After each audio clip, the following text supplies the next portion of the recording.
have one younger sibling. He's 6 years younger. His name is Richard Chung.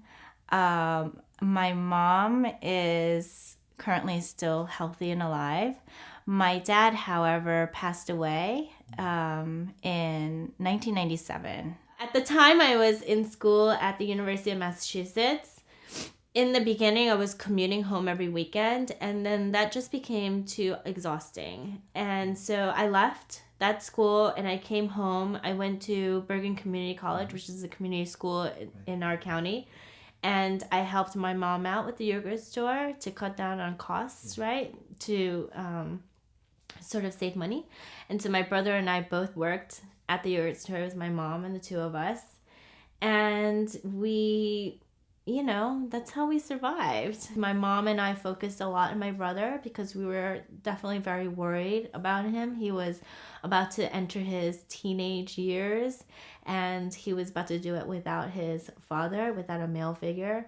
My mom has always been the pushover parent, and my dad has always been, the strict, laying the ground rules guy. And so without that, we both worried, how he would turn out, because it's just not in my mom's DNA to be strict. She's very gentle and she's very sweet and, accommodating. That's just the way she's always been. So I think my brother had definitely gone through some turbulent years during his teenage high school years. And that's probably where it stems from. I think that my mom just felt really bad for him.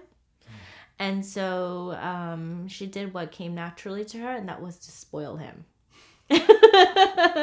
So he was definitely spoiled. I mean, anything he wanted, he got. And that was just her way of comforting him. She didn't know how else to comfort him, or she didn't know how else to fill that void she thought he would be feeling without a dad. And so, my brother had gotten in trouble with the law a few times. He was getting into fights at school, and my mom still would just go on and buy him like a new golf set, like maybe we should get him into playing golf, maybe that will do it. If he gets into a sport, maybe he'll turn his life around and he'll straighten out. So she would go out and invest in a golf set and get lessons for him to try to get him into something more positive. But, that didn't work. And I think what my brother wanted or needed was discipline. I think that's what he needed. But, she just didn't know how to do it. And she just felt so sorry for him and bad for him. And so my brother definitely went through a few tumultuous years. And he, graduated high school, but had no direction in life, didn't know what he wanted to do. My brother was extremely bright. He always had potential. I knew that he had potential. He just needed some parameters, and he needed a direction.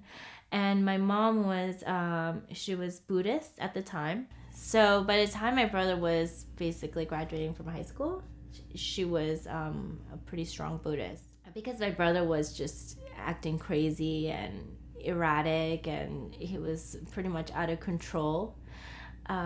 He had everything from being violent to having substance abuse, just the full gamut.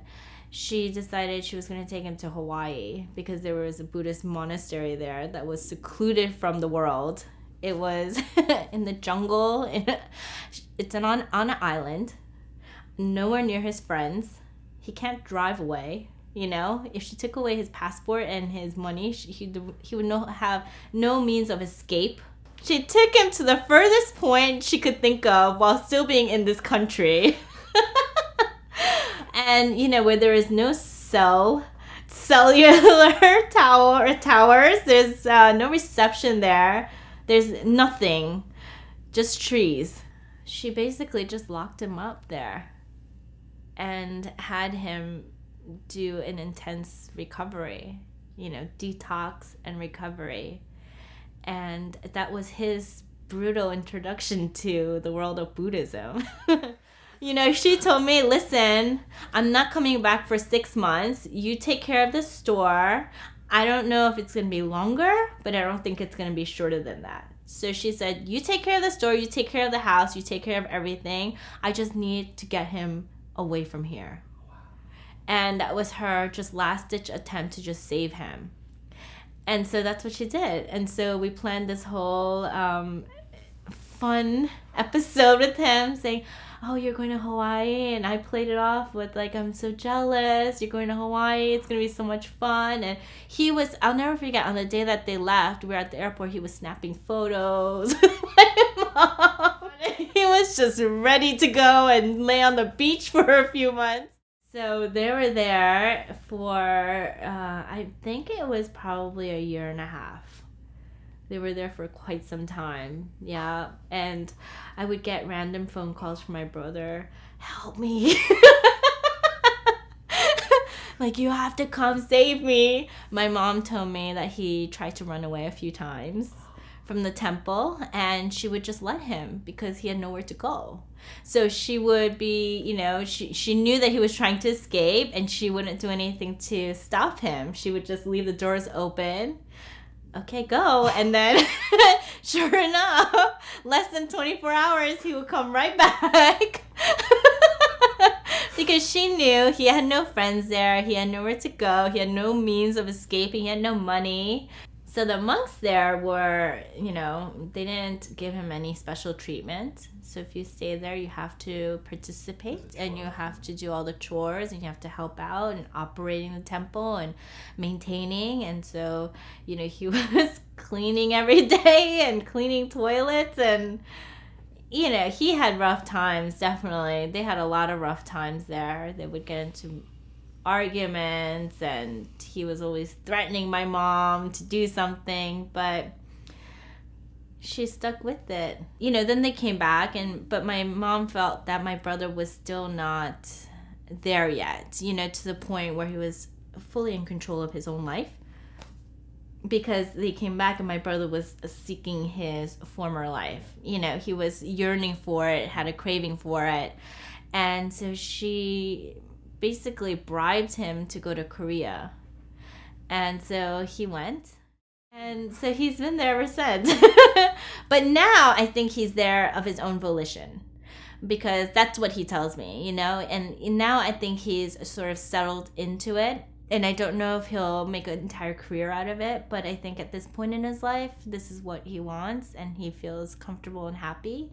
I know he misses home. He wants to come home sometimes, but I think he feels like that's his place right now. His Korean has gotten so much better. He was illiterate in Korean when he left. And even his vocabulary was very short. I know my brother definitely struggled with that.